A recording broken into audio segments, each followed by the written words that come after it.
The Joe Rogan Experience. Well, look, even like with this Trump thing, man, it's like I was saying how so many people still believe the Russia collusion story, which was all made up, man. And you can go follow this whole thing. It was all made up, and they knew it. They knew what they were doing. There's that clip, by the way, before any of this stuff. This is before Donald Trump ever took office. Did you ever see the Chuck Schumer 6 Ways to Sunday? You were telling me about it last night. You were saying we should watch it today. We should play this because and let me just preface it briefly to kind of set up what's so amazing about it. There are these occasional moments where, even like I said, the thing where Chris Murphy just happens to blurt out like, "Oh yeah, our policies overthrew Yanukovych," right?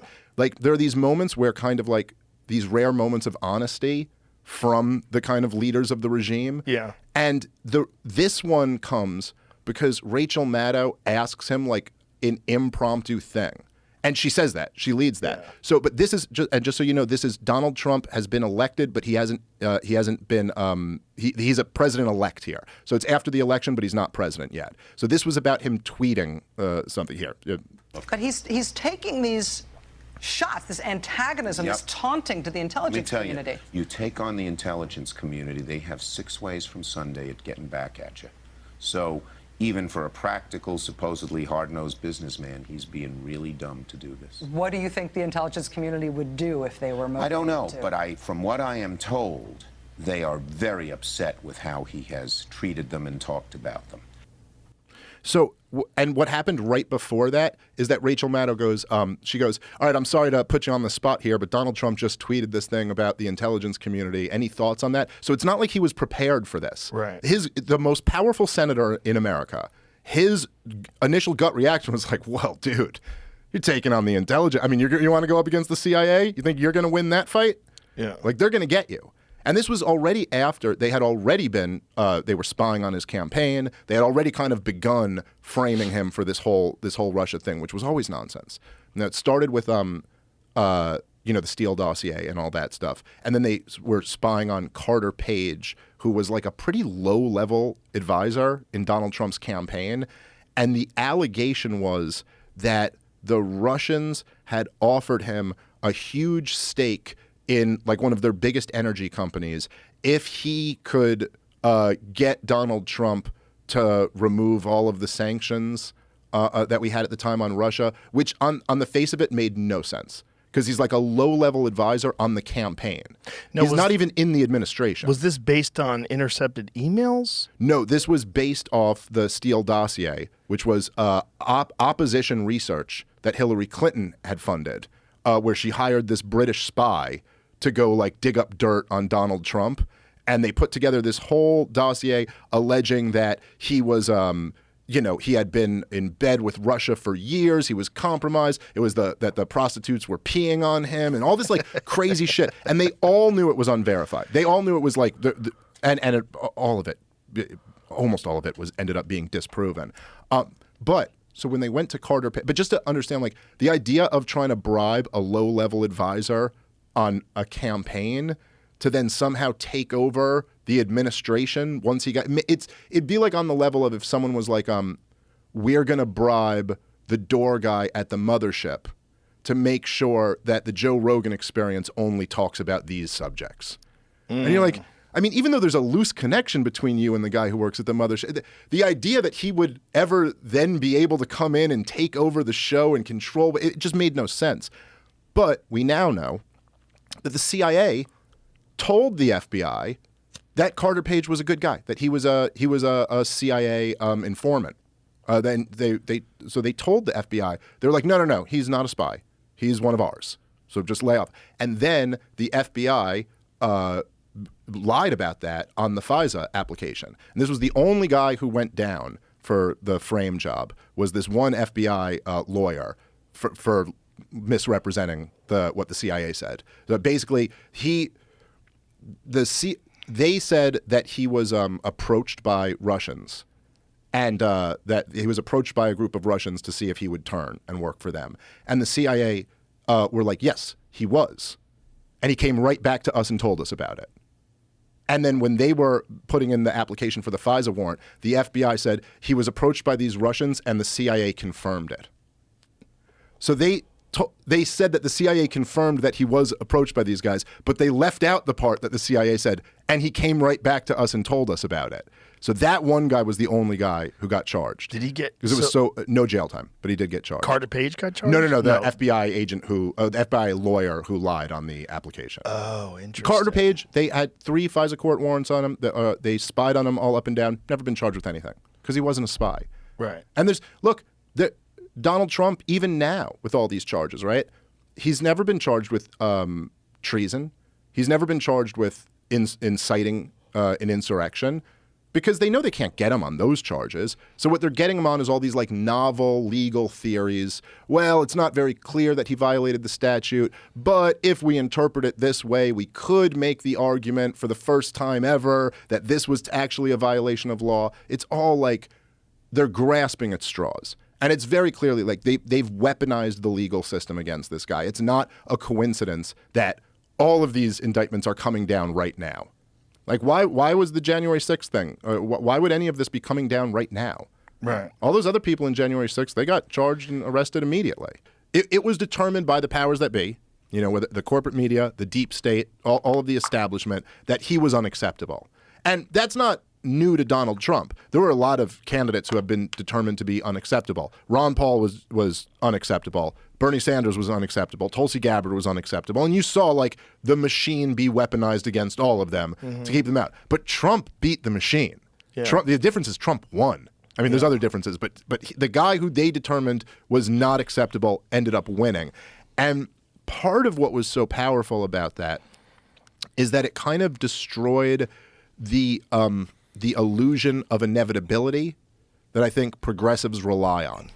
That, like progressives will very confidently tell you that you're on the wrong side of history, which is like a really interesting thing to say if you think about it. Like you're on the wrong side of history, meaning like it's a guarantee that history is moving in my direction. And I'm telling you how you will be judged in the future based off how you feel right now. Yeah. And they kind of have good reason to feel that way because they have been kind of moving in the direction that they want to move in. But it was just like, we just had the first black president, and now we will have the first female president. And of course, this throwback bigot, male chauvinist Donald Trump could never possibly win. Like, this is what's going to happen in history now, is Hillary Clinton is the next president. How and are they not happening? How are they going to stop him from winning again? They're trying. Oh, yeah. Well, that's what all these indictments are right now. The problem is it has the opposite effect on his base. It doesn't make people reluctant. It makes people more convinced that there's a conspiracy against him. It makes people more convinced that there's corruption that's fighting against him. I think, personally, that Trump was at his most vulnerable within the Republican primary at the very beginning. I thought for the first time to me, he seemed like he was very out of step with his own base. He's sitting there still bragging about Operation Warp Speed and how he saved hundreds of millions of lives by developing the vaccine. He was getting booed a few times at his own speeches. He just seemed kind of out of touch, and it seemed like, it seemed like the energy of his campaign wasn't 2016, which was Make America Great Again. This was like my vengeance tour. They screwed me. I lost, but I really won. I'm gonna come back and win again. And it seemed to me like that wasn't really connecting. And then, this is before DeSantis got in the race, but it was heavily speculated that he would be getting in the race. And, he was like this guy who has a very good record on COVID, at least compared to all the other governors, just about all the other governors. And there just seemed to me like there was an opening there. There was like a vulnerability. And then they raided his house in Mar-a-Lago. And I felt like that guaranteed Trump front run, like that guaranteed it for him, because as soon as they did that, it was like, oh, now it's like it's shifted right back to this, like, look what they're doing to your guy. They want to not give you the chance to vote for this guy. They're going to weaponize the justice system against this guy because you like him. They're not, and they're doing it to him because they want to do it to you. It kind of gave him like all this energy back. And so there's a real dynamic to that where his numbers go up every time a new indictment comes out. Yeah, people aren't buying into it because it's not like, look, it's just so obvious that it's politicized. The interesting thing, there's an interesting thing about the law. Like, people have this conception of what the law is, and then there's the reality of it. Like, people have this conception of like there's a rule written down on a piece of paper, and that's the rule. And if you break that rule, you broke the law. And if you don't break that rule, you didn't break the law. But that's not really how it works. It's like in the same way, like down to the lowest level, if you get pulled over by a cop, there's times where like he could give you a ticket or he could let you off with a warning, And like sometimes it's just how that guy feels. Right. Maybe he knew you. Right. Maybe stuff she goes, oh shit, Joe Rogan. I'll let you off with a warning. You know what I mean? Right. Like there could be so many different factors. Well, like just for example, okay, so James Clapper, he was the director of national intelligence. It was basically the head of the shadow government. That's the highest position in the deep state. The CIA answers to you. You oversee the CIA and the NSA and the FBI and all this stuff. And he lied to Congress very blatantly. Like, no question about it. He was asked point blank, is the NSA involved in any bulk data collection on American citizens? Said, no, we're not doing that. Then Ed Snowden came out and exposed that he clearly was. And he was the DNI. Like, he knew this, okay? He lied to Congress. Why isn't he arrested for it? It's like, because there's no political will to arrest that guy. He's of the deep state. He's one of the top guys. He's not getting arrested.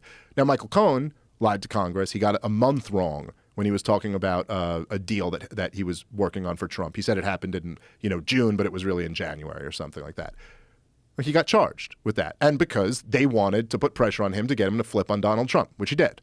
So it's not like there are crimes that are committed all the time. There's just no political will. There's no desire to arrest that person. And I think the thing that's wild about this with Trump is that if you think of all the crimes that presidents have committed, the idea that this is what one of them is actually going to go down for is insane. Like, Bush instituted torture. You know what I mean? Obama murdered American citizens without charges. These guys lied us into wars. By the way, every war is illegal. The supreme law of the land is the Constitution, and it says only Congress can declare war. The last declared war was World War II. Every war since then has been an illegal war. Anyone could be arrested for this at any time. The legal defense is that they're military actions, not wars. So that thing in Vietnam? It probably smelled like a war to you, but no, not a war. Korea wasn't a war. Iraq wasn't a war. Afghanistan, Libya, Syria, Somalia, Yemen, none of those were wars.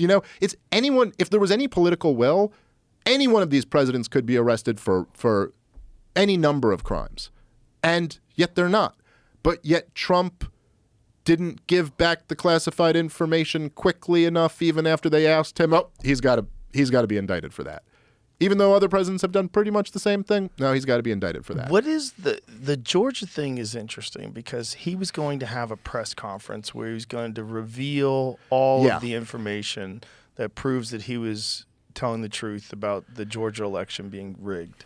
Yeah, and then he didn't have the press conference. Yes, well, this is a thing that I got to say is a kind of knock on Trump here that, this is a thing his lawyers, Sidney Powell and Rudy Giuliani, who just turned himself into custody today. But they would always say this after 2020. We have proof that millions of votes were stolen from Donald Trump and we'll be releasing this soon. And then it just never kind of comes. So I don't know what he thinks he's going to tell us about that. The issue with the thing in Georgia, where I will grant there's like a little bit of a gray area there. And I think that, look, there is a gray area there. It's kind of like when they impeached Trump over Ukraine. There was like a little bit of a gray area of like what exactly he did. It's just that when you look at things of all the crimes that presidents commit, the idea that you go after a president for this, it's so petty compared to these greater crimes. But like he called the Secretary of State in Georgia and was kind of like, I need you to find me these votes. But he was like, look, there's been fraud. I know there's been fraud. You got to go look for it. And the guy's like, I don't see any evidence that there's fraud here. And he's like, find it. I know there's fraud. He was putting pressure on the guy to go look. Right. But it's not as if he was telling the guy, I need you to commit fraud. Right. He wasn't telling him, I want you to flip votes or I want you to manipulate something. He's like, I want you to go find where the fraud is. Right. So you'd almost have to prove that he didn't really believe that. Right. In order to prove, because if there was really fraud, he has every right to tell the guy to go find it. Right. So now they're arguing that he didn't. And in the indictment, they argue that he knew it and he was, he knew that there was no fraud, but was still trying to get the guy to go find it. And the case that they're using to argue that is that he had advisors around him who told him that the election was legit. The problem with that is that doesn't prove at all that Trump believed those guys.